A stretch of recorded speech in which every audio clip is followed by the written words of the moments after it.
भूल गए होंगे कि कितना बार हमको, कितने बार लालू जी को, कितने बार मेरी माँ को ईडी और सीबीआई ने बुलाया होगा या इनकम टैक्स ने बुलाया होगा। किसी को याद भी है?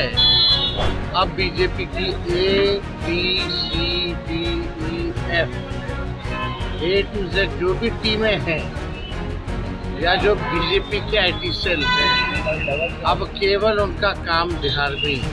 जब वो रेल मंत्री थे तो अपने परिजनों के नाम से, अपने नाम से, बाल बच्चों के नाम से नौकरियां दी और जमीन लिखवाए।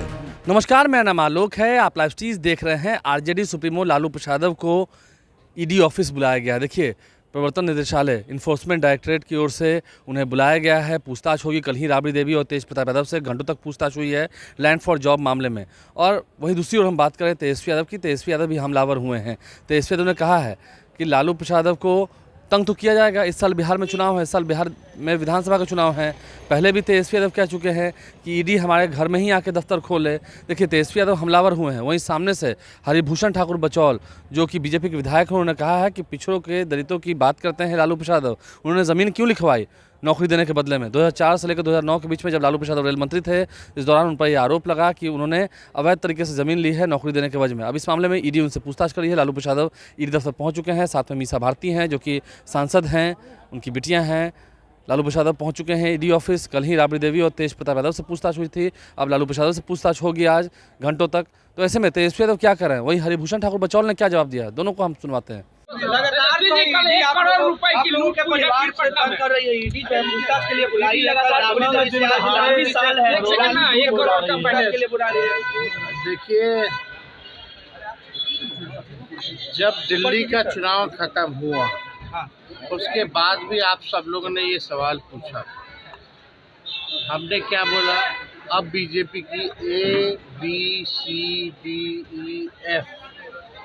A to Z जो भी टीमें हैं या जो बीजेपी के IT सेल हैं, अब केवल उनका काम बिहार में ही।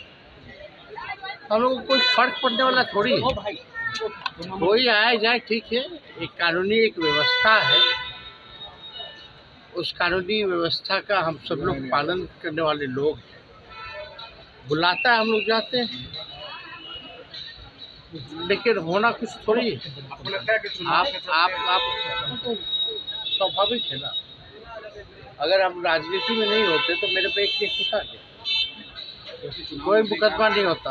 हम राजनीति में हैं, इसलिए पॉलिटिकल वेंडेटा के हिसाब से, राजनीतिक षड्यंत्र के हिसाब से मुकदमाएं जो है वो की जा रही है, और इससे हम लोगों को फर्क पड़ने वाला नहीं। ये तो एक बार आप लोगों की तो गिनती भी भूल गए होंगे कि कितना बार हमको, कितने बार लालू जी को, कितने बार मेरी माँ को ईडी और सीबीआई ने बुलाया होगा या इनकम टैक्स ने बुलाया होगा। किसी को याद भी है? तो जब बुलाएगा तो जाएंगे, कानून का पालन करते हैं। ये लोग घबराए वाले लोग हैं, घबराते रहे। डर है, भय है। अब जिसका डर है, भय है, लेकिन ये कुछ भी करे, जितना ये लोग संवैधानिक संस्थाओं का दुरुपयोग करेंगे या कितना भी हम लोगों को उनके सोच के हिसाब से ये तंग करने का प्रयास करेंगे, उतना ही हम मजबूत होंगे और उतनी ही मजबूती के साथ इस बार बिहार में सरकार बनाएंगे। आरा के बाद लूट हुई है। आरा के बाद कल पटना में लूट हुई है। बिहार में लगातार रोड की लूट हो रही है, और इलाके में लूट हो जा रही है। आप देखिए, हम तो लगातार कह रहे हैं, नीतीश कुमार जी के 20 साल के शासनकाल में 60,000 मर्डर्स हुए, यानी 60,000 हत्याएं हुई हैं, 25,000 रेप हुआ है। ये NCRB के आंकड़े कहते हैं, भारत सरकार के गृह मंत्रालय के आंकड़े कहते हैं।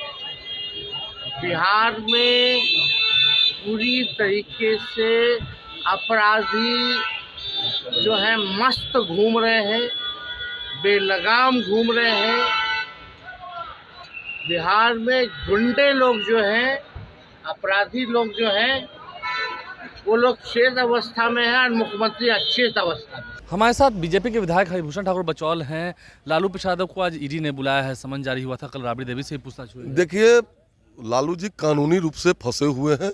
ईडी स्वतंत्र इकाई है।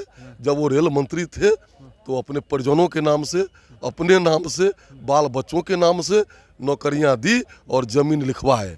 इसलिए आरजेडी तो करिए कि चुनावी साल है तो बीजेपी का ये हथकंडा है, ईडी उनके इशारों आरजेडी हथकंडा अपना रही है, उनके किए हुए कृत्य को झांप रही है।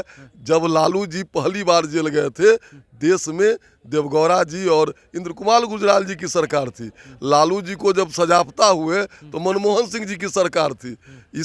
ये स्वतंत्र इकाई है, पार्टी का, हम लोगों का इसमें कोई हाथ नहीं। आरजेडी कह रही है कि दबे कुचलों की वो आवाज़ बने, इसलिए आज उन्हें प्रताड़ित किया है, तंग किया है, शोषितों की, वंचितों की वो आवाज़। दबे कुचलों का जो हक मार के खा गए या जमीन लिखवा लिए, बेचारे चपरासी की नौकरी दिए, ये आरजेडी को नहीं सोचता है। तो आपको लगता है कि बचने का कोई उपाय नहीं है?